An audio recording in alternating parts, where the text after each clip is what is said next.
보통 70 먹은 아줌마가 길을 건너려고 그러면 뒤로 돌아다 보잖아. 2차선에서 2개 차선 여기만 이면 도로 주택가에 난 기사가 있으니까 그럼 내가 그래요. 저분 길 건너려고 그런다. 서라. 1년 동안 그냥 가는 거예요. 핸대는 소리가 차 조심해야지 왜 내가 조심하느냐고. 그러니까 사람이 차 조심을 해야 돼. 차가 사람을 조심해야 되는데 우리는 사람이 차를 조심해야 돼. 하도 내가 잔소리하니까 요즘은 서요. 딱 우리 서갖고 웃으면서 가라고. 그럼 70 먹은 아줌마가 느닷없이 우리가 쓰잖아요. 웃으면서 가라고 그러잖아요. 표정, 이런 표정. 그래서 우리가 웃으면서 진짜 가도 돼요. 예. 그럼 그때서 웃으면서 건너가요. 그러니까 자기를 위해서 차가 서준다는 건 상상을 못하는 거죠. 자기를 위해서 차가 서준다는 거는. 제가 지난번에 원주 국토관리청에서 강의가 있었어요. 원주 국토관리청에서 강의가 가깝잖아요. 내가 운전하고 나갔어요. 운전하고 나갔는데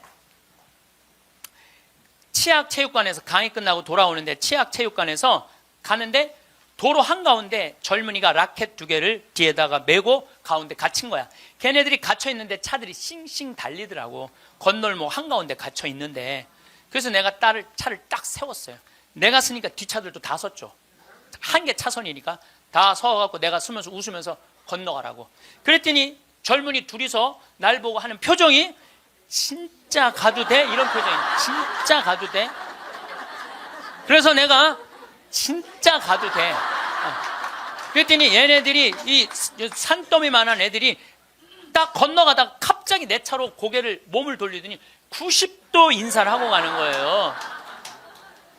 걔네들 기분 좋게 건너가고 나 기분 좋은데 걸리는 시간이 3초밖에 안 걸렸어요.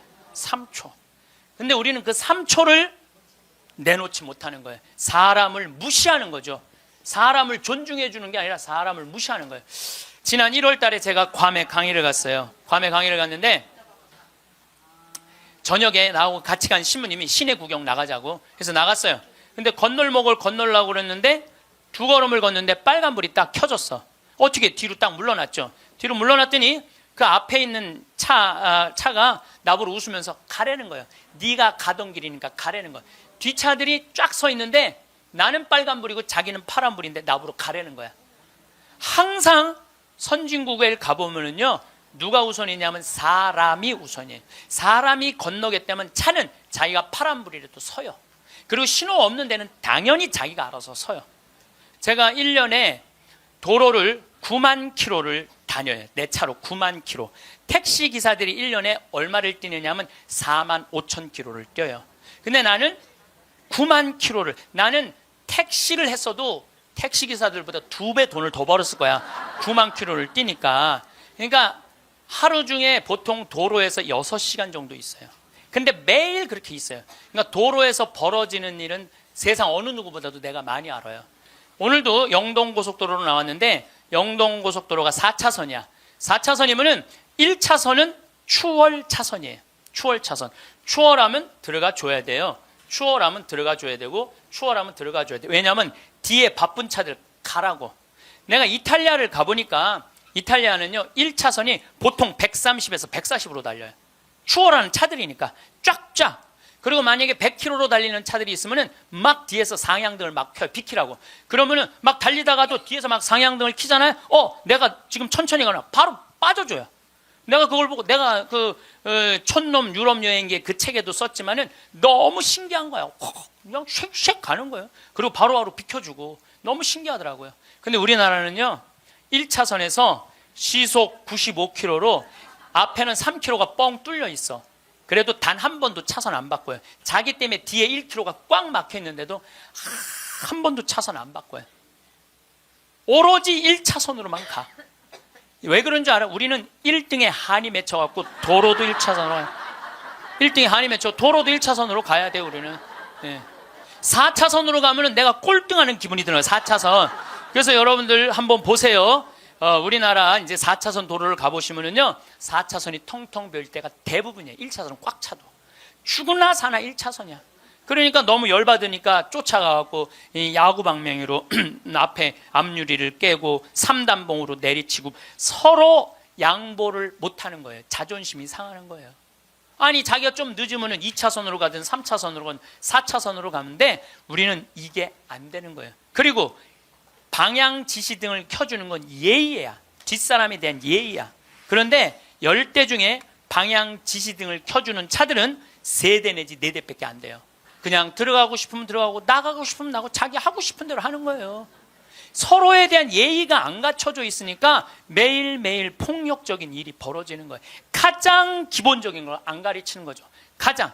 근데 지난번에는 뭐 서울에서 강의가 있어갖고 나오는데 2000쯤 나왔는데 뒤에 앰뷸런스가 내가 봐도 무지하게 급한 것 같아. 달려오는 게 막 상향등에 비상 깜빡이에 뭐 삐우삐우에 정신이 하나도 없는 거예요. 그런데 내가 딱 자리를 비켜줬는데 앞에 10대 중에 내가 쉬어봤어요. 몇 대가 비키나? 딱 3대 비키는 거야. 나머지 7대는 그냥 가는 거야. 그러니까 너무너무 급하니까 지가 막 2차선 3차선을 막 가더라고요. 그 앰뷸런스가. 그만큼 남에 대한 배려가 없는 거예요. 내가 아니 왜 저 바쁜 차로면 딱 비켜. 미국이나 캐나다는요, 앰뷸런스나 경찰차가 소방관차가 딱 하잖아요. 모든 차는 양쪽 쫙 갈라져요. 그리고 아예 서버려. 그 차 가라고. 그게 기본적인 배려예요. 배려. 근데 우리는 왜 안 비키냐 그랬더니 그런 심리가 있대요. 저 안에 아무도 없을 거야. 지가 바빠서 저거 키고 가는 걸 거야. 이런 심리가 있대요. 참 얼마나 우리가 지금 기본이 안 돼 있는 이게 지금 우리의 문화 안에 있는지 몰라요. 제가 영어학원 다닌다고 이제 영어학원을 다니는데 이제 지하에다 주차를 해놓고 이제 올라와요. 주차 1층에서 이제 내려야 돼요. 저는. 근데 이제 3층, 4층에 중학교 애들 영어 이제 학원이 있어요. 그 딱 내리면은 1층에서 내리려면 애들이 한 20명 서 있어, 바깥에. 안에, 이 엘리베이터 안에 사람이 꽉 차 있어. 근데 내리는데도 걔네들 밀고 들어와요. 내리는데도. 학원은 다녀서 뭐해? 가장 기본적인 게 아무리 국영수를 잘하면 뭐해? 가장 기본적인 질서를 안 지키는데 지금 여러분들 자녀들한테 백날 공부 가르쳐 봐요. 남을 양보하고 배려하고 남에 대한 어떤 협동이라든지 이런 게 안 가르쳐주면 안 지켜주면 공부해나 마나예요. 지금 대한민국은요, 밑빠진 독에 물 붓고 앉아 있는 거예요. 이건 교육이 아니에요.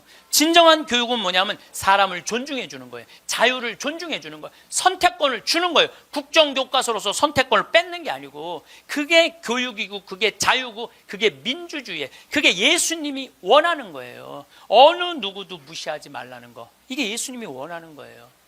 여러분들도 우리 삶 안에서 내가 얼마나 사람을 존중하고 사람을 배려하나 좀 생각을 해봐야 될 것 같아. 근데 이게 하루아침에 생긴 게 아니야. 하루아침에 사람을 무시하는 게 생긴 게 아니라니까. 조선 500년 내내 사람을 무시하는 문화가 배 있어요. 누가 조선이 선비의 나라라고 그래. 선비는 10%밖에 안 됐어요. 90%는 평민이고 노비야. 90%는 온데간데 없고 조선이 선비의 나라라고. 그 10%만 위한 나라야. 부자만을 위한 나라일 수가 있다는 거죠. 어쨌든 우리 이 대한민국의 건국이념은 돈이야. 돈이기 때문에 돈을 벌어야 되는데 땅덩어리가 넓어요? 캐나다는 우리나라보다 102배가 나라가 넓어요. 102배가 나라가 넓은데 이 나라는 나무만 팔아도 100년을 먹고 산다는 거예요. 나무만 팔아도.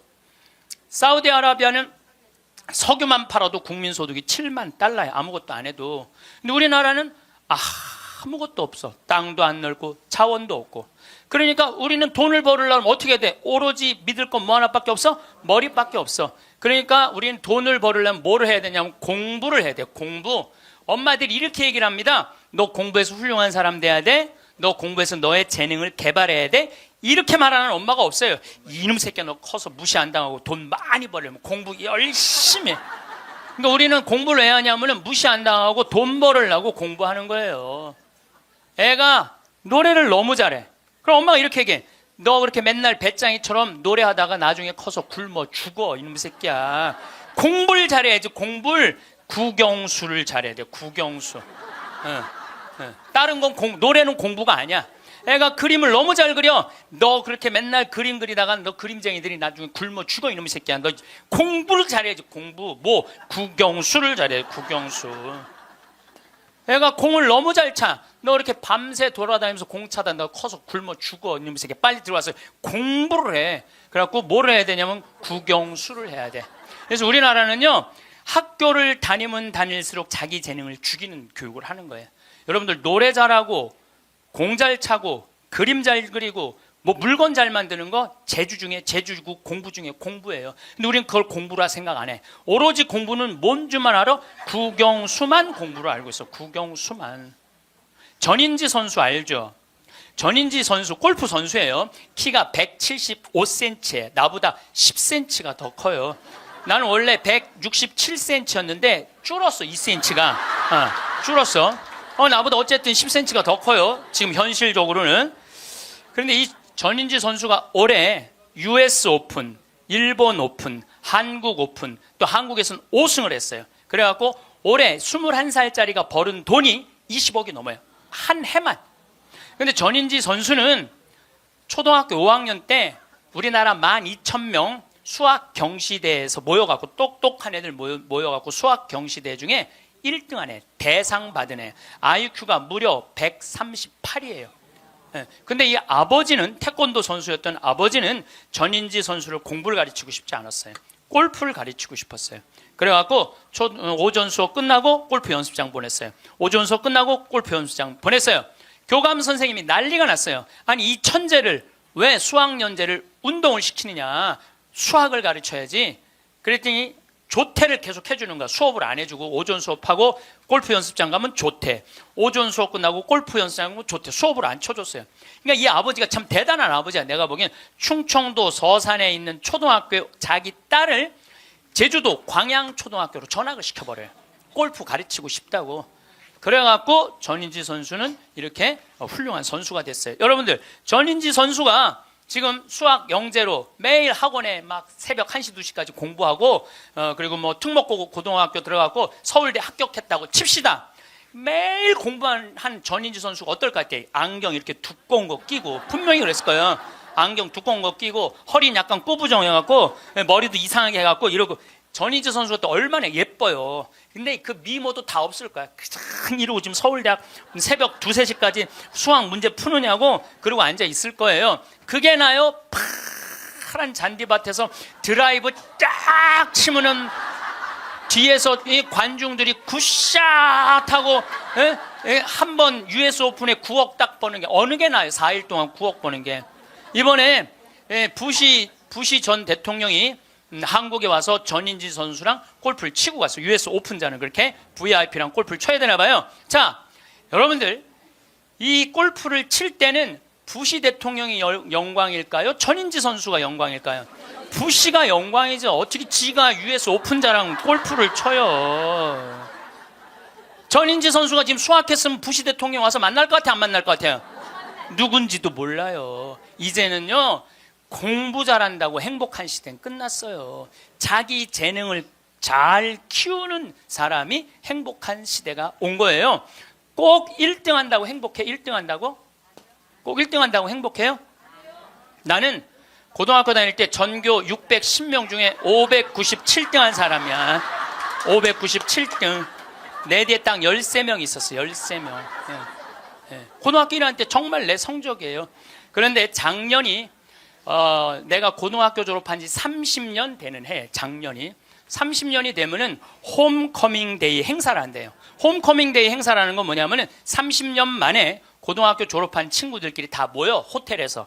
그래갖고 선생님 모셔다가 절도 하고, 그 다음에 누가 출세했는지, 누가 돈 많이 벌었는지, 누가 잘 사는지 못 사는지 확인하는 행사래요. 그게 나는 작년에 처음 들었어. 그런 게 있는 줄. 왜냐하면 난 고등학교 졸업하고 동창 모임을 단 한 번도 나간 적이 없어요. 왜냐하면 길이 다른데. 기숙사 생활 저기 막 7년 하고 신학교 10년 하고 신부됐는데 친구들을 만날 일이 하나도 없었어요. 근데 내가 졸업한 고등학교는 지금 현역 국회의원이 3명 있어요. 당 대표도 하나 있어요. 우리 학교 졸업생 중에. 현역 국회의원이 3명이나 있어요. 그래서 우리 시의 시장님도 우리 학교 5년 선배야. 나하고도 아주 친해. 나하고도 아주 친해. 그러니까 명문이죠, 명문. 근데 이제 뭐 음악회도 하고 그 호텔에 모여갖고 하는데 초청 강의 시간이 있대요. 근데 동창들이 모여서 회의를 했대. 우리 학교 졸업생 중에 가장 훌륭하게 된 사람이 누구냐? 그 사람을 데려다가 강의를 듣자. 근데 나래, 나 597등. 아니 1등을 데려다가 듣지 왜 597등을 데려다 들어. 그거는 우리 학교 출신 중에는 정부에서는 현재 차관까지 올라가 있는 친구가 있대요. 차관까지. 꽤 명문 학교죠. 훌륭하게 된 사람은 나보다 훨씬 많아요. 근데 우리 친구들이 훌륭하게 된 사람을 초청한 게 아니에요. 자기가 하고 싶은 것 사는 사람을 초청한 거. 왜냐하면 난 중고등학교 때 가장 하고 싶었던 게 신부님이에요. 너무너무 신부님이 되고 싶었어요. 그래서 597등 가지고는 신학교 원서도 못 내는 거. 원서도 어디다가 원서를 내. 그래서 오로지 신학교 가고 싶은 그 욕구에 공부 열심히 했어요. 그래서 고등학교 2학년 때는 전교 25등까지 올라갔어요. 전교 25등. 이것도 진짜고 이것도 진짜예요. 네. 근데 내가 나온 고등학교는 그때만 해도 서울대 연고들 1년에 100명씩 갔어요. 1년에 100명씩. 그렇게 성적이 좋았는데도 나는 서울대 연고대 관심도 없었어요. 오로지 어디만 관심이 있으면 신학교. 내 최고의 목표는 신학교예요. 신학교 합격을 했는데 온 세상을 다 얻은 것 같았어. 온 세상을. 그리고 신학교 7년 동안 정말 행복하게 지냈어요. 아니 먹여주지, 재워주지, 얼마나. 그리고 신경 하나도 안 쓰게 여자도 못 만나게 하지. 얼마나 좋아. 얼마나 행복해요.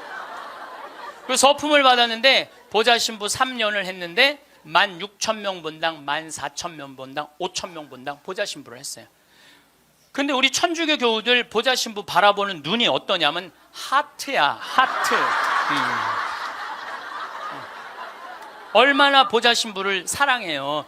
그 28, 29, 30살에 그렇게 사랑받을 수 있는 젊은이가 얼마나 됐어요. 만약에 내가 장가를 갔다 하면은 그때 맨날 마누라한테 두들겨 맞으면서 마누라가 그래서 나가 죽어! 그렇게 살 거면 맨날 그런 소리 들었을 거야. 그런데 사제가 되니까 그렇게 사랑을 받고 본당부 신부 10년 동안은 교우들이 나를 떠받들고 업고 다녔어요. 정말 나는 평택 비전동, 경기도 광주 오표 능평성당 두 본당의 교우들한테 정말 감사해요. 부족한 것이 참 많은 신부임에도 불구하고 정말로 전 세계에서 대한민국 교우들처럼 신부들한테 잘하는 교우가 어디 있어요. 10년도 행복하게 지냈죠. 그리고 이제 강원도 평창에 가서 산 지 12년이 되는데 정말 요즘 같은 경우는요, 아침에 마당에 딱 쓰면 물 한 개 펴요. 밤낮 기온차가 있을 때 물 한 개가, 여러분들 물 한 개 피는 거 어떤 거 모르죠? 쫙 피어올라요. 그냥 눈에 보여요. 그리고 단풍이 쫙 있지. 마당에 생태마을 마당에 딱 앉아서 강을 내려다보면 근심 걱정이 하나도, 걱정할 게 뭐 있어? 마누라가 있어, 자식이 있어. 근심 걱정이 하나도. 얼마나 행복해. 그러니까 친구들이, 동창들이 와서 나한테 와서 보는 거, 야, 너 정말로 행복해 보인다. 왜냐하면 하고 싶은 일을 하니까. 하고 싶은 일을 하니까 행복한 거예요. 1등이 행복한 게 아니에요, 여러분들. 정말 행복한 거는요, 꼴등도 행복한 나라가 행복한 거예요. 1등이 행복한 나라는 행복한 나라가 아니에요. 우리 집에 조카가 하나 있는데 3년 전에 내가 잠비아를 데리고 갔다가 얘가 말라리아에 걸렸어요. 그래갖고 여러분 1년에 말라리아로 걸려 죽는 숫자가 얼마냐면 300만 명이에요. 300만 명. 예. 근데 처음에는 말라리아인지 모르고 독감인 줄 알고 계속 수원에 있는 병원에 있었어. 근데 보니까 이게 치료가 안 되는 거야. 점점 백혈구 수치가 올라가는 거야. 죽기 직전까지 올라간 거죠. 너무너무 놀래갖고 내가 여기 서울 국립의료원에 입원을 시켜놓고 마침 서울대병원에 내가 강의를 나가니까 전화해갖고 최고로 좋은 감염내과 의사 찾아서 우리 조카 좀 내가 조카 하나 잡게 생긴 거 아니에요. 지금 아프리카 데리고 가서 조카 좀 살려. 그리고 내가 그날 내 평생에 그렇게 간절하게 기도한 적이 없어요. 하느님, 우리 조카만 살려주면 내가 열심히 살겠습니다. 딴 생각 안 하고 내가 열심히 기도했어요. 조카가 살아났어요. 기적같이 살아났어요. 정말 죽으려고 그러는 애가 살아났어요. 근데 얘가 그 말라리아 걸리기 전에는 화학과를 다녔어요. 근데 별로 행복해 보이지 않더라고. 애가 화학과를 다녔던 애가. 근데 말라리아 치료되고 난 다음에 학교를 때려쳤어요. 얘가 어렸을 때 성우를 하고 싶어 했어요. 그래서 뭐 바이올린도 배우고 피아노도 배우는 아이예요, 원래는. 근데 하악과를 간 거야. 바이올린하고 피아노 배우는 애가, 성우하고 싶은 애가 하악과를 가니 얼마나 한심해요. 그랬더니 나한테 그러는 거야. 삼촌, 내가 학교 때려쳤어. 그래서 왜? 그랬더니 내가 죽음 직전까지 가보니까 내가 좋아하는 걸 하다가 죽는 게 자기가 옳게 사는 거라는 생각이 들더래요. 그래서 얘가 공부를 해갖고 뮤지컬 학과를 들어갔어요. 뮤지컬 학과를 들어가고 아니 가자마자 장학금을 받고 다니는 거야. 하학과 다닐 땐 장학금 하나도 받지 못했던 애가 자기가 좋아하는 걸 하면은 되는 거예요. 뭐 청음은 만점이래요. 이번 축일 때 얘가 우리 생태마을에 와갖고 저 삼촌 때문에 내가 인생이 바뀌었다 그러면서 노래를 하는데요. 정말로 웬만한 기성 그 뮤지컬 가수보다도 정말 잘한다고 하면 좀 문제가 있겠지만 절대 노래를 기가 막히게 잘하더라고. 얘가 노래를 얼마나 잘하는지 얘가 나하고 목소리가 똑같아.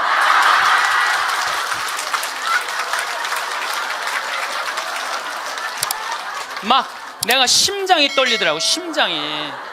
그런데 그 아버지인 우리 둘째 형이 나한테 하는 얘기가 지금 쟤는 대한민국에서 제일 행복한 애라고. 자기가 하고 싶은 걸 하니까. 그래서 내가 그 아이를 볼 때마다 너무 기특해갖고 이번 주 토요일 날도 노트라담 드 파리라는 뮤지컬을 내가 끊어줬어요. 최고 좋은 좌석에 너 가서 보라고. 그러니까 애가 자기가 하고 싶은 걸 하니까 박수를 쳐주고 싶은 거야. 여러분들도 정말 자녀들을 사랑한다면 여러분들이 좋아하는 국영수를 가르치지 말고 국영수를 가르치지 말고 자녀가 좋아하는 걸 찾아줘야 돼요. 제가 몇 년 전에 우리나라 최고 좋은 특목고등학교 합격한 여학생이 저를 찾아왔어요. 우울증에 걸려갖고. 얘는 우울증에 걸리니까 머리를 안 깎았어요. 허리까지 머리가 나왔어. 근데 얘는 나하고 1시간 동안 면담하는 동안 단 한순간도 고개를 들지 않았어요. 그러니까 팍 고개를 숙이니까 그 긴 머리가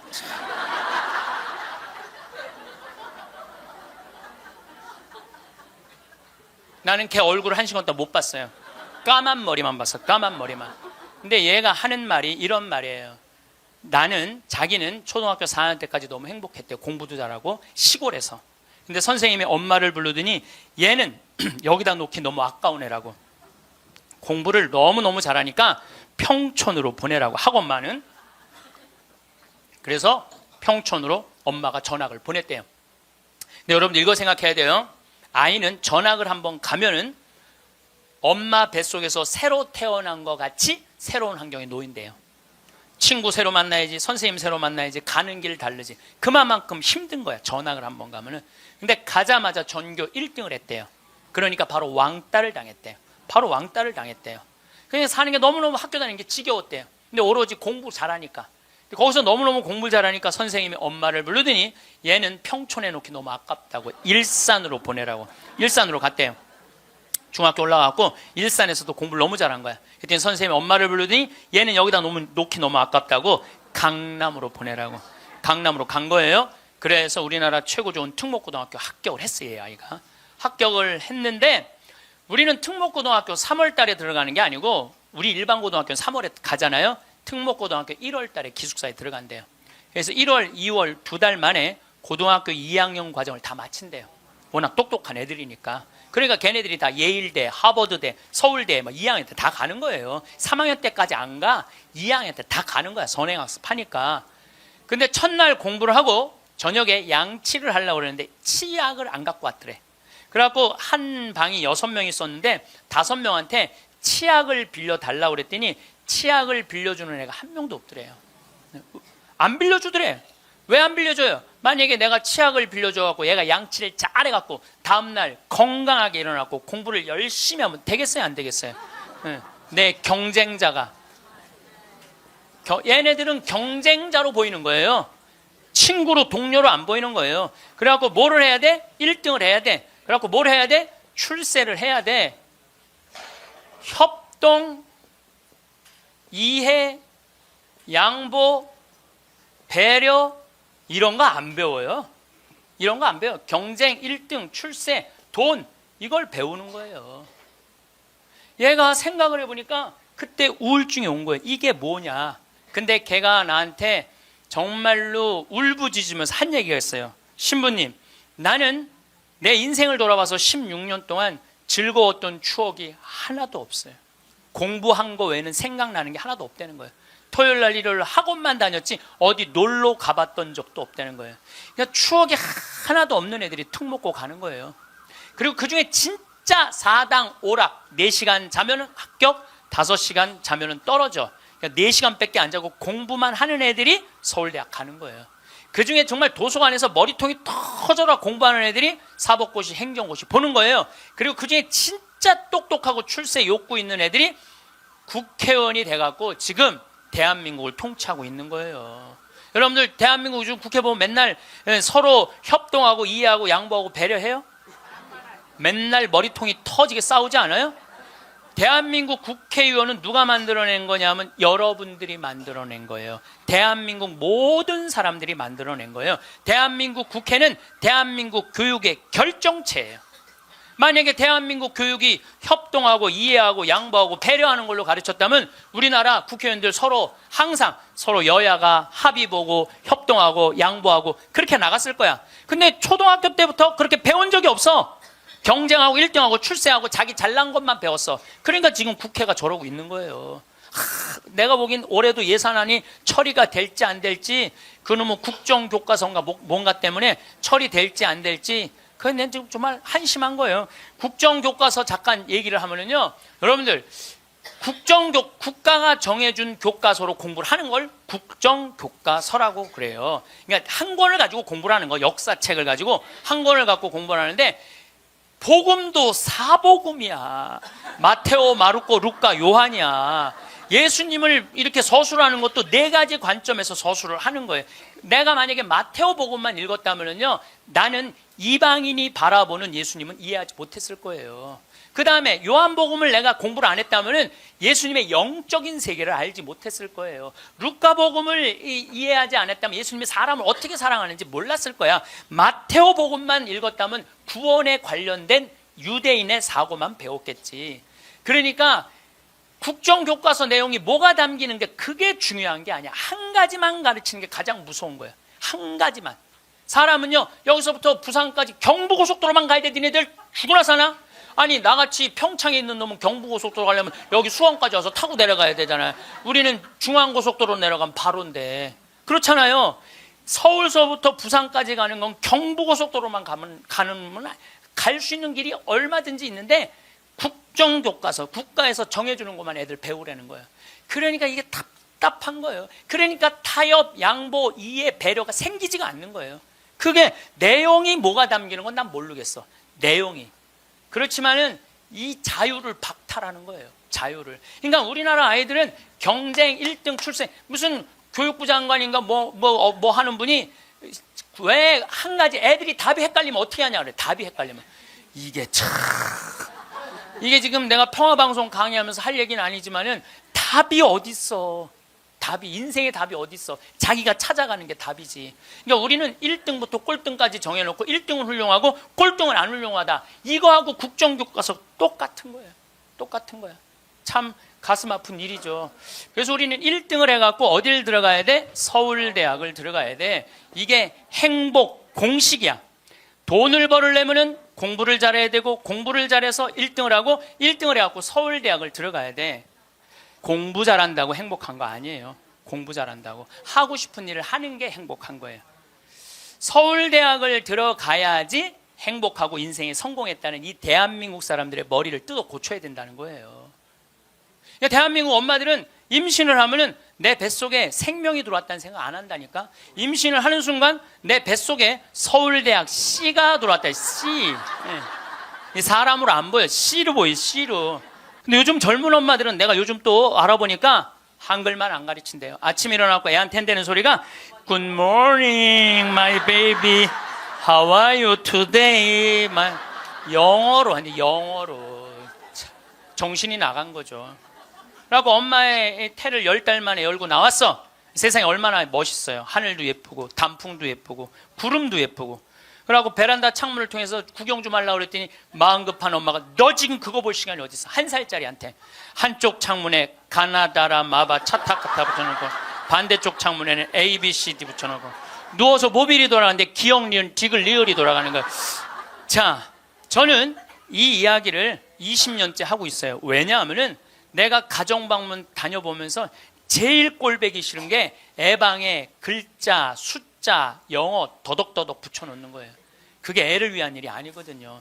애를 정신을 혼란하게 만드는 거예요. 발도르프 교육이라고 있어요. 독일에서 이 1차 세계대전 끝나고 난 다음에 담배 공장에서 처음으로 한 교육이에요. 근데 이게 가장 인간한테 인권을 존중해주는 교육이래요. 이 발도르프 교육은 유치원 때부터 대학 졸업할 때까지 등수가 없어. 등수가 없어. 누가 1등인지 누가 꼴등인지 몰라. 그리고 이 발도르프 교육에서는 사람을 어떻게 등수로 먹이느냐 이거예요. 사람 어떻게 등수로 평가하느냐 이거예요. 등수가 없어요. 그리고 지금 노르웨이, 핀란드, 덴마크, 네덜란드 다 등수 없어요.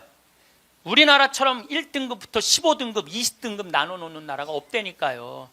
참 불행한 거예요. 이건 교육이 아니에요. 교육이. 근데 이 발도르프 교육에서 가장 하지 말아야 되는 거 머리맡에 모빌 달아놓지 말라는 거예요. 애기한테 모빌 달아놓으면 절대 안 된다는 거예요. 생각을 해봐요. 하루 종일 가나다라 갖고 놀고 ABCD 갖고 놀고 1, 2, 3, 4 갖고 놀았어. 너무 피곤해. 그래서 잤어 밤에. 자고 한 8시간 잤어. 오늘 하루를 개운하게 시작해볼까? 눈을 딱 떴는데 기억, 니은, 디귿, 리을이 돌아가. 이게 애들한테 보통 스트레스가 아니라는 거예요. 그런 애들이 커서 다 치약 한 통을 다 짜서 동료 병사들을 먹이는 거예요. 그런 애들이. 그러니까 우리나라 애들은요, 어렸을 때부터 너무 스트레스를 받아갖고 중학교 2학년만 되면 폭발하는 거예요. 그래서 중2병이 나오는 거예요. 부모가 너무너무 괴롭혀갖고. 작년에 부산에서 한 초등학교가 선생님이 2학년인데 22명이 한 반인데 다음 중간고사 볼 때 만점 받는 애부터 밥 먹인다고. 그래서 국어, 수학을 중간고사에 봤대요. 근데 4명이 22명 중에 4명이 만점을 받았대. 4명한테 그랬대. 니네들 만점 받았으니까 밥 먼저 먹으라고. 그리고 18명한테 니네 시험 못 봤으니까 밥 나중에 먹으라고. 그러고 급식을 성적순으로 한 거죠. 이거 애들한테 갑질 가르치는 거예요. 너 공부 잘하니까 뭐도 먼저 먹어도 돼? 밥도 먼저 먹어. 어렸을 때부터 공부를 잘하면 특권을 누리게 가르치는 거예요. 그래서 갑질이 나오는 거. 그래서 어렸을 때 공부 잘하면 밥도 먼저 먹어도 돼. 그러니까 얘네들은 항상 먼저 먹었어. 뭐든지. 그러니까 나중에 무슨 판사, 검사, 국회의원, 장관 돼도 항상 먼저 먹어도 돼. 돈도 먼저 먹어. 뭐든지 먼저 먹어. 남들보다 먼저 먹어. 돈도. 근데 항상 평생을 먼저 먹어갖고 먹었는지 기억도 안 나. 기억도 안 나는 거예요. 기억도 안 나는 거예요. 이게 우리나라 교육에서 잘못된 거예요. 만약에 선생님이 이렇게 교육했다면 얼마나 좋을까요? 18명한테 니네들 시험 못 봤으니까 먼저 밥 먹고 기운 내서 공부 열심히 해. 그리고 4명한테 니네들 양보하면 쟤네들한테 좋을 것 같아. 이랬다면 이 교실 안이 훨씬 화기애애했을 거예요. 만점 맞는 애 먼저 먹으라고 18명 나중에 먹는 애들 시험도 못 봤는데 밥도 나중에 먹으래. 기분 좋을 것 같아, 나쁠 것 같아요? 기분 나쁘죠. 학교 다니면서 기분 나쁜 거죠. 근데 얘네들은 또 집에서는 독상을 차지할 수 있어. 집에서만은. 그래갖고 집에서 엄마한테 성적 주고 행복하게 밥을 먼저 먹었어. 집에서는. 근데 문제는 엄마예요. 행복하게 밥 먹는 애 한번 쳐다보고 성적표 한번 쳐다보고 행복하게 밥 먹는 애 한번 쳐다보고 성적표 쳐다보다가 해서는 안 될 말을 해요. 야 이놈의 새끼야, 이 성적 받고 밥이 목구멍으로 넘어가냐.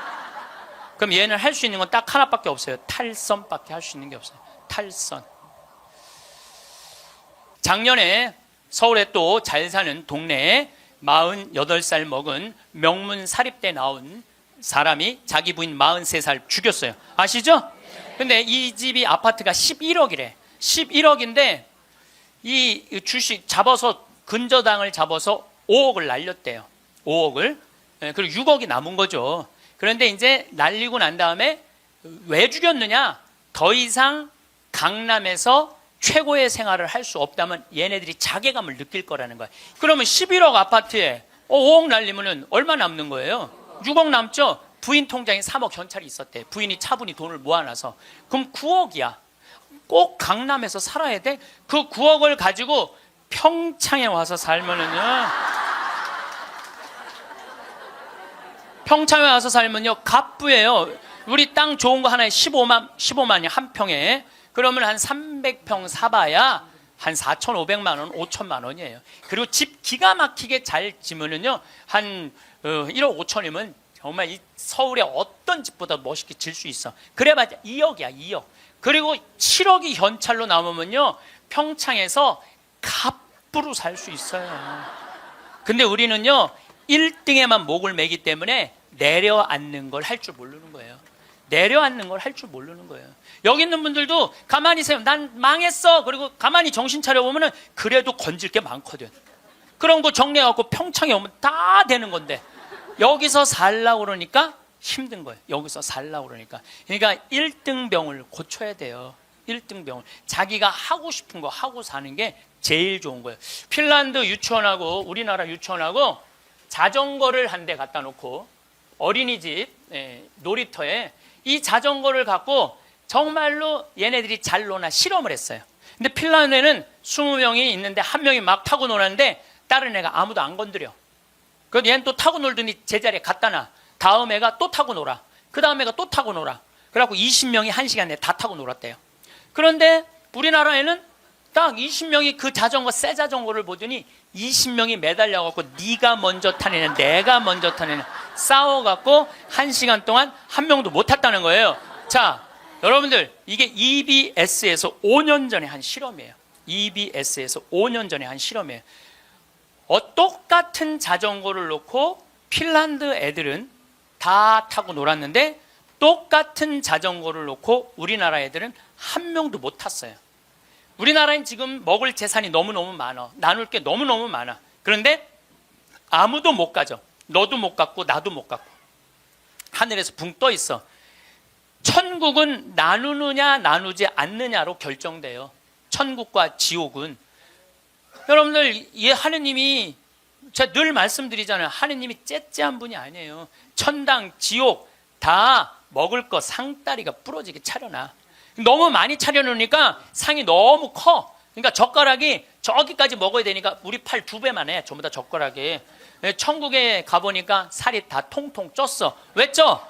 이걸 찝어갖고 저쪽에 있는 애한테 너도 한번 먹어봐. 너도 한번 먹어봐. 너도 한번 먹어. 서로 먹여주는데 지옥은 자기 팔보다 2배 긴 젓가락을 쥐고 저만 먹으려고. 이 자전거하고 이거하고 똑같은 거예요. 우리나라도 지금 똑같아요.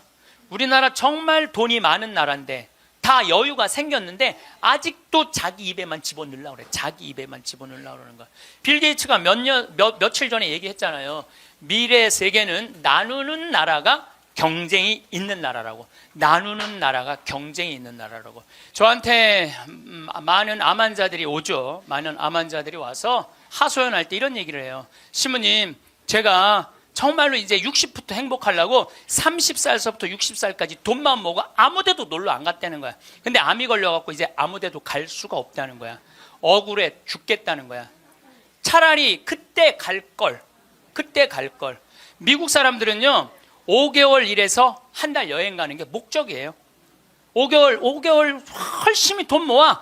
이번엔 내가 뭐 어딜 간다 그러면 열심히 와서 한 달 휴가 화끈하게 갔다 와요. 또 한 5개월 열심히 모아. 또 한 달 화끈하게 왔다가. 그 사람들 한 30년 동안 살면서 거의 60번 정도의 휴가를 멋있게 갔다 오는 거예요. 근데 우리나라는 30살부터 60살까지 나중에 가려고 한 번도 안 가.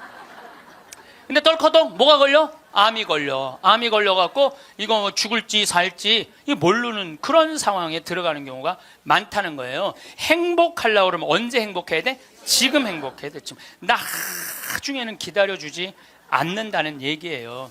세상에 가장 허망한 약속이 뭐냐면 나중에 뭘 한다는 거예요. 나중에. 제가 여러분들한테 강의 때 이렇게 말씀드렸어요. 여러분들, 여행은 가슴이 떨릴 때 가야지 다리가 떨릴 때 가면 안 됩니다. 기억나세요? 그런데 대개 한 50에서 60 되신 분들이 이때 여행을 가고 싶어. 말대로 여행을 가고 싶은데 지금 애도 교육도 시켜야 되고 결혼도 시켜야 돼. 그러니까 신부님 나중에 간다고. 나중에는 없어요. 가려면 언제 가야 돼? 지금 가야 돼. 지금. 금 중에 제일 소중한 금이 황금도 아니고 소금도 아니고 지금이에요. 지금. 여러분들 중에 이런 분들이 있어요. 아, 오늘 정말로 갈비가 먹고 싶다. 내가 아들을 셋을 키워놨는데 큰아들이 사줄래나 둘째 아들이 사줄래나 막내 아들이 사줄래나 이렇게 생각하는 분은 바보 중에 상바보예요. 왜냐하면은 아니 아들이 무당이야? 막 일하다가 엄마가 지금 갈비 먹고 싶어 하네? 오늘 가서 사드려야 되겠다. 이런 자식 있어요 없어요? 없어요. 지금 갈비 먹고 싶은 거 누구만 알아? 나만 알아. 그러니까 누가 사줘야 돼? 내가 사줘야 돼. 누구 돈으로? 내 돈으로. 내 돈으로. 예. 여러분들이 행복하시고 싶으면은 뭐를 버려야 되냐면 거지 근성을 버려야 돼. 거지 근성. 누가 사 주기를 바라는, 누가 나를 행복하게 해주기를 바라는 이 거지 근성을 버려야 돼. 먹고 싶은 거 있으면 누가 사 먹어야 돼? 내가 사 먹어. 행복하고 싶으면 누가 행복하면 돼? 내가 행복하면 돼. 언제? 나중에 말고 언제? 지금. 여러분들 지금 어느 교수님이 한 얘기지만은 아이스크림이 있어. 이 아이스크림이 있는데 너무 더워. 그럼 이거 어떻게 해야 돼? 먹어야 돼. 언제 먹어야 돼? 지금 먹어야 돼. 이거 나중에 먹는다고 놔두면은 이거 녹아서 남아 있어요? 안 남아 있어요? 그래서 투자를 하고 싶어도 여러분들이 가장 어리석은 투자가 뭐냐면 주식 투자예요. 주식 투자. 여기 지금 주식 투자하는 분들 분명히 계실 거예요. 자, 주식 투자를 할 동안은 돈 써요? 못 써요? 못 써요. 그런데 제가 모 은행의 지점장들 300명한테 강의를 한 적이 있어요. 근데 그분들이 나한테 이렇게 말을 해요. 대개 주식 투자하는 개인의 96%는 평생 하다 보면은 5천에서 1억 정도는 다 손해보고 나간다는 거. 96%가 써보지도 못하고 날리는 거야. 써보지도 못하고. 저는 요즘 필라테스라는 걸 해요. 제가 필라테스를 하는데 비싸요. 1시간에 뭐 7만 원인가 그 정도 해요. 또 개인 레슨을 하니까. 그런데 제가 뭐 관절염이 있으니까 안 쓰는 근육들이 너무 많더라고. 일주일에 2번을 하는데 내 몸이 나한테 그러더라고. 주인님 너무너무 감사되는 거야 나한테. 왜 이렇게 나한테 잘해주느냐고. 필라테스를 하죠. 그 다음에 내가 영어 공부하죠. 나한테 하는 투자는 아깝지 않아요. 그런데 주식 투자는 써보지도 못하고 날리는 거야. 아니 여러분들 5천만 원을 날린 분들 내가 물어볼게요. 여러분들 그 5천만 원을 갖고 자기한테 투자했어. 자기 신앙에 투자했어. 5천만 원을 가지고 이스라엘 성지순례를 10번을 갔다 왔다고 생각을 한번 해봐요. 그럼 여러분들은 지금 10번 갔다 온 분들은 예수님하고 트고 지낼 수 있어요. 이스라엘 성지순례 10번 갔다 온 분들은 예수님하고 그냥 맘먹고 막 트고 그냥 얘기할 수 있어. 그게 나 주식 투자 5천만 원에 갖고 한 푼도 못 건져갖고 아이고 속이야 아이고 가슴이야 이러고 사는 게 나아요. 어느 게 나아? 그러니까 오늘부터 주식 다 팔고 어떻게? 자기한테 투자하세요. 나중에 투자하지 말고 언제 투자해? 지금 투자해야 돼. 지금 투자해야 돼. 그러니까 우리는 어떻게 행복한지도 모르고 서로 무시하고 사는 게 기쁨이 뭔지도 모르고 살아. 우리는 늘 무언가를 향해 달려가고 있습니다. 더 나은 내일을 위해, 더 나은 모습을 위해 쉼없이 앞만 보며 걸어왔습니다. 그런데 문득 이런 생각이 듭니다. 이렇게 계속 달려가기만 하면 정말 행복해질 수 있을까요? 아니면 우리는 행복이라는 목적지를 향해 가는 것이 아니라 그저 남들보다 앞서 있다는 안도감을 얻기 위해 달리고 있는 것은 아닐까요? 어린 시절부터 우리는 비교 속에서 자라왔습니다. 누가 더 빨리 달리는지, 누가 더 높은 점수를 받는지, 누가 더 좋은 곳에 들어가는지, 이런 비교는 자연스럽게 우리 마음속에 자리 잡았고 어느새 비교하지 않으면 불안한 사람이 되어버렸습니다. 옆 사람이 무언가를 이루면 진심으로 축하하기보다는 나는 왜 아직 그렇지 못한가 하는 초조함이 먼저 올라옵니다. 이런 감정은 우리를 괴롭히고 관계를 멀어지게 만들고 결국 우리 자신을 불행하게 만듭니다. 이런 마음은 어디서 왔을까요? 우리 사회가 만들어낸 기준 때문입니다. 좋은 학교를 나오고 좋은 직장에 들어가고 많은 돈을 벌어야 성공한 삶이라고 배웠습니다. 그 기준에 맞추지 못하면 뒤처진 사람처럼 느껴지고 스스로를 부족하다고 여기게 됩니다. 하지만 이상한 일입니다. 모두가 같은 길을 가려고 하면 그 길은 점점 좁아지고 결국 대부분의 사람은 자신이 실패했다고 느끼게 됩니다. 그리고 그 실패감은 평생 우리를 따라다니며 마음을 무겁게 합니다. 남보다 앞서야 한다는 생각은 우리를 계속 긴장하게 만듭니다. 잠시 쉬는 것도 불안하고 여유를 부리는 것도 불안합니다. 다른 사람이 앞서가는 것 같아서, 나만 뒤처지는 것 같아서 계속 뛰어야 한다고 생각합니다. 그런데 이렇게 살다 보면 정작 중요한 것을 놓치게 됩니다. 바로 지금 이 순간을 즐기는 것, 내 곁에 있는 사람들을 소중히 여기는 것, 그리고 내가 진짜 원하는 것이 무엇인지 생각해 보는 것입니다. 우리는 목적지에만 집중한 나머지 그곳으로 가는 여정 자체를 잊어버리고 맙니다. 비교하는 마음은 또 다른 문제를 만들어냅니다. 남을 배려하는 마음이 점점 작아진다는 것입니다. 내가 이기려면 누군가는 져야 하고, 내가 올라가려면 누군가는 내려가야 한다고 생각하게 됩니다. 이렇게 되면 다른 사람의 어려움에 공감하기보다는 그것을 나의 기회로 여기게 됩니다. 서로 돕고 함께 나아가는 대신 각자 도생의 길을 걷게 되는 것입니다. 그리고 그런 세상에서는 아무도 진정으로 행복할 수 없습니다. 그렇다면 우리는 어떻게 살아야 할까요? 가장 먼저 필요한 것은 용기입니다. 남들이 정해놓은 성공의 기준을 따르지 않을 용기, 내가 정말 좋아하는 것을 찾을 용기, 그리고 남들과 다른 길을 걸어도 괜찮다고 스스로를 인정할 용기입니다. 이 용기가 없으면 우리는 평생 남의 삶을 살게 됩니다. 남의 꿈을 이루려고 애쓰고, 남의 기준으로 나를 평가하고, 남의 시선을 의식하며 살아가게 됩니다. 진짜 성공은 무엇일까요? 많은 사람이 성공을 돈이나 명예로 정의합니다. 물론 그것들도 중요합니다. 하지만 그것이 전부는 아닙니다. 진짜 성공은 내가 무엇을 할 때 가장 즐거운지 아는 것, 나만의 재능이 무엇인지 발견하는 것, 그리고 그것을 통해 내가 만족하는 삶을 사는 것입니다. 남들이 보기에 화려하지 않아도 내가 행복하다면 그것이 바로 성공입니다. 세상의 기준이 아닌 나만의 기준으로 삶을 평가할 수 있을 때 우리는 비로소 자유로워집니다. 내가 좋아하는 일을 찾는다는 것은 생각보다 어렵습니다. 우리는 너무 오래 남의 기준으로 살아왔기 때문에 정작 내가 무엇을 좋아하는지 모르는 경우가 많습니다. 그래서 필요한 것이 바로 스스로에게 질문하는 시간입니다. 내가 무엇을 할 때 시간 가는 줄 모르는지, 무엇을 할 때 마음이 편안한지, 무엇을 할 때 내가 살아있다고 느끼는지 생각해보는 것입니다. 이런 질문들은 단순해 보이지만 우리 삶의 방향을 완전히 바꿀 수 있는 힘을 가지고 있습니다. 이런 질문에 답을 찾았다면 이제는 실천이 필요합니다. 많은 사람이 나중에 시간이 나면, 나중에 여유가 생기면 하겠다고 말합니다. 하지만 나중은 영원히 오지 않습니다. 지금이 아니면 할 수 없습니다. 행복은 미래의 어떤 시점에 갑자기 찾아오는 것이 아니라 지금 이 순간을 어떻게 사느냐에 달려 있습니다. 내일을 위해 오늘을 희생하는 것이 미덕처럼 여겨지지만 사실 그렇게 살다 보면 결국 행복한 내일은 오지 않습니다. 행복을 미루는 것은 아이스크림을 냉동고에 넣어두고 언젠가 먹겠다고 생각하는 것과 같습니다. 시간이 지나면 아이스크림은 녹아버리거나 맛이 변합니다. 행복도 마찬가지입니다. 지금 느끼지 않으면 그 순간은 다시 오지 않습니다. 그래서 우리는 오늘 하고 싶은 것을 오늘 해야 합니다. 먹고 싶은 것을 먹고, 만나고 싶은 사람을 만나고, 가고 싶은 곳을 가야 합니다. 이것이 사치스러운 생각처럼 들릴 수도 있지만 사실 이것이야말로 가장 지혜로운 삶의 방식입니다.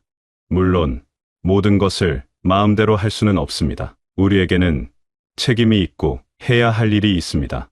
하지만 그 속에서도 작은 행복을 찾을 수 있습니다.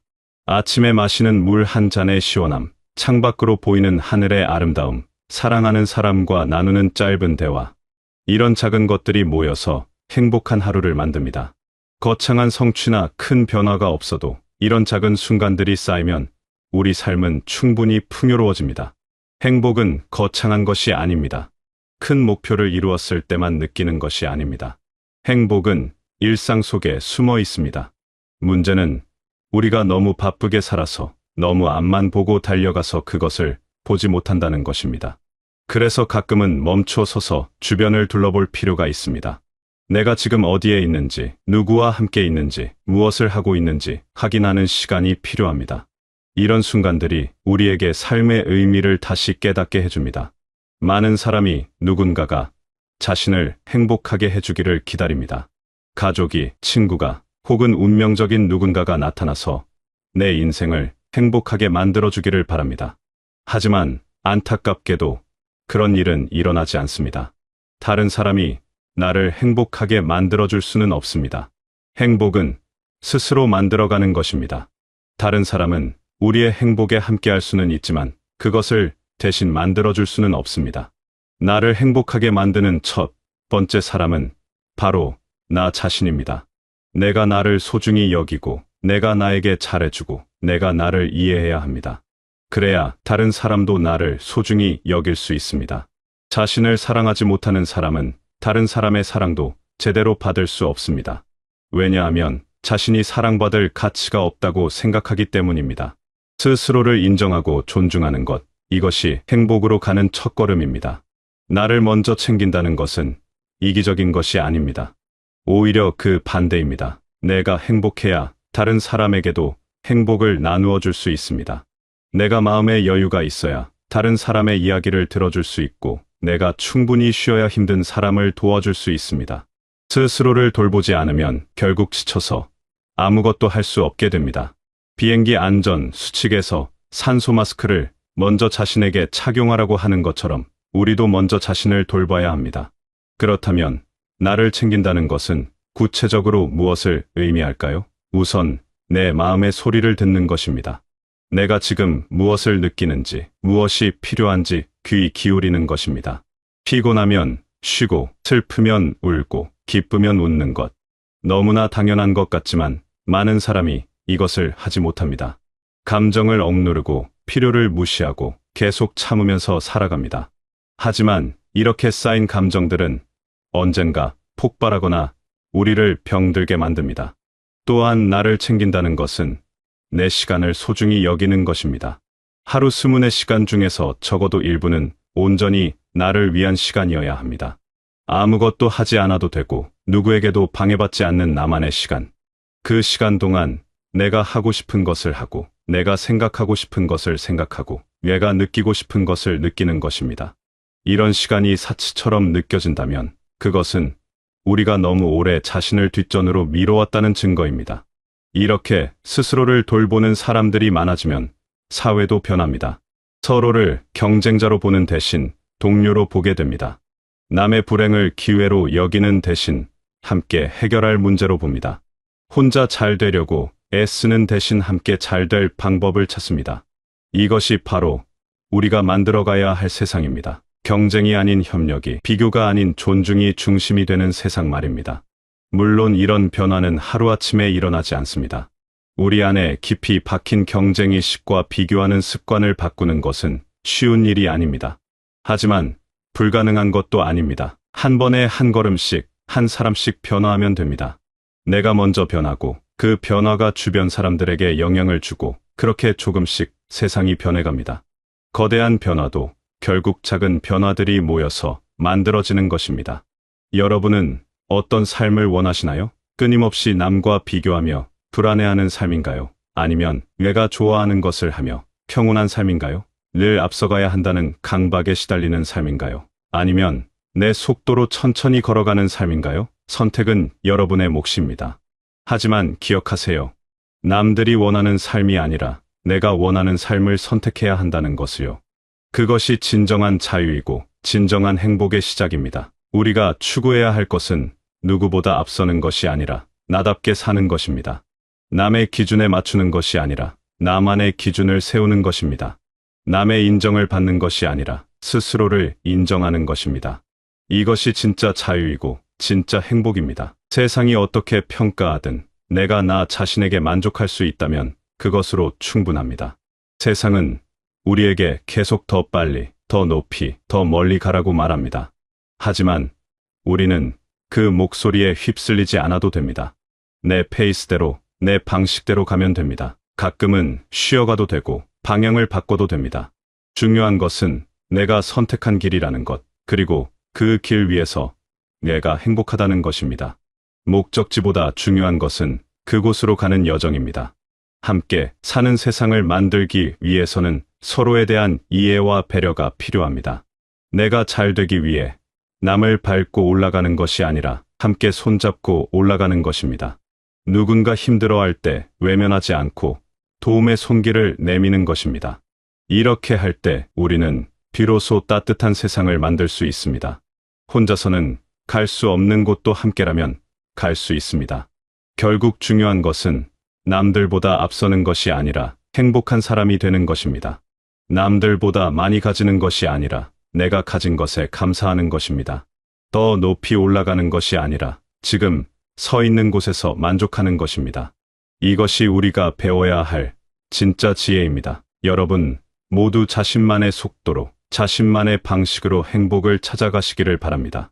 남과 비교하지 말고 스스로를 사랑하고 지금 이 순간을 소중히 여기시기를 바랍니다. 그리고 그렇게 행복한 여러분이 주변 사람들에게도 따뜻함을 나누어주는 사람이 되시길 바라겠습니다. 길 바라겠습니다. 길 바라겠습니다. 길 바라겠습니다. 길 바라겠습니다.